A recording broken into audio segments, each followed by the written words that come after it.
Selamat datang kembali di penyelaman mendalam kita. Hari ini kita akan kupas krisis keracunan makanan yang lagi ramai dibicarakan, yang terjadi di program Makan Bergizi Gratis atau MBG. Anda mungkin udah dengar ya beritanya di mana-mana, tapi sumber analisis kita kali ini coba gali lebih dalam lagi. Program ini kan niatnya bagus ya, buat generasi emas 2045. Tapi kok malah ada yang nyebutnya makan beracun gratis. Angkanya itu lumayan bikin kaget loh. Lebih dari 6.000 korban, dan ini kebanyakan anak sekolah. Ada 75 insiden sampai Oktober 2025 kemarin. Dan kasusnya nggak kecil-kecil. Ingat yang di Bandung Barat, 1000-an lebih siswa. Terus ada KLB di Agam, Sumatera Barat. Ini kayaknya bukan cuma salah oknum deh. Skalanya gede banget, nyebar di mana-mana. Kelihatan ada masalah sistemik. Nah, misi kita hari ini, kita coba bongkar akar masalahnya, dari dapurnya sampai ke kebijakannya. Yuk, kita mulai bedah. Iya, betul. Yang menarik ya dari temuan BP POM, Badan Pengawas Obat dan Makanan, itu sebenarnya penyebab teknisnya ini hal-hal yang bisa dicegah banget. Jadi mereka uji 103 sampel makanan NBG, itu sekitar 17%-nya positif. Ada bakteri bahaya kayak Staphylococcus aureus, Bacillus cereus, terus ada E. coli juga kalau nggak salah di Mamuju ya.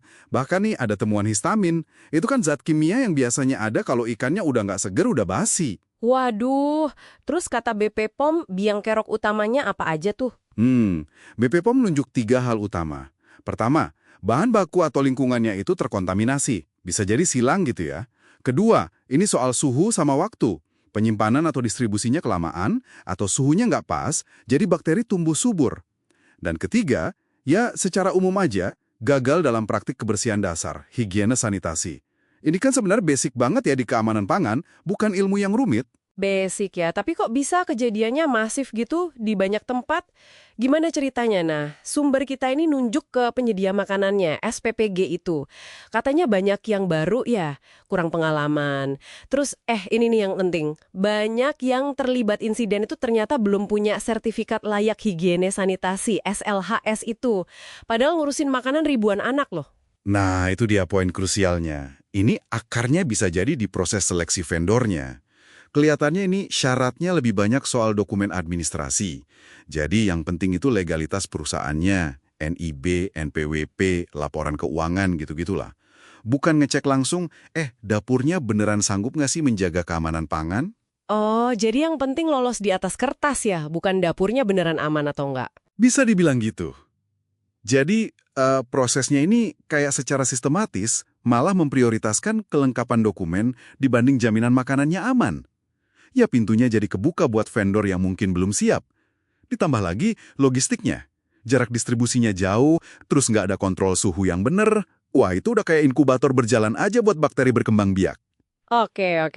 Jadi dari vendor, logistik. Nah, ini kita naik lagi nih ke lapisan yang lebih dalam. Tata kelola programnya.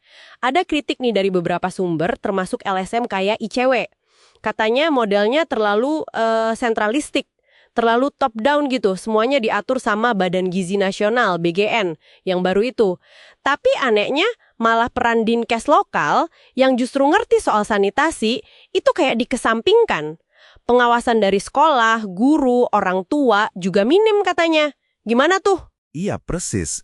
Sentralisasi ini diperparah lagi sama isu transparansi. Ada laporan soal MOU sama sekolah yang malah melarang publikasi data program.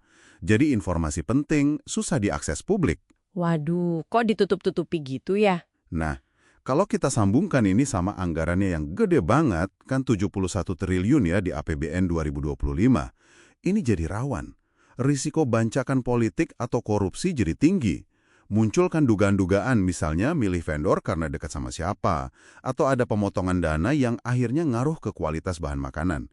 Intinya sih, sistem pengawasannya kayak sengaja nggak dibuat kuat dari awal.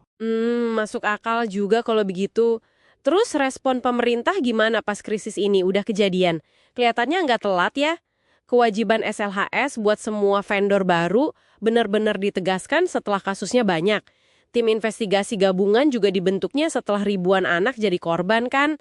Terus Puskesmas sama UKS baru digalakan buat mantau juga setelah kejadiannya berulang. Betul, kesannya jadi reaktif ya.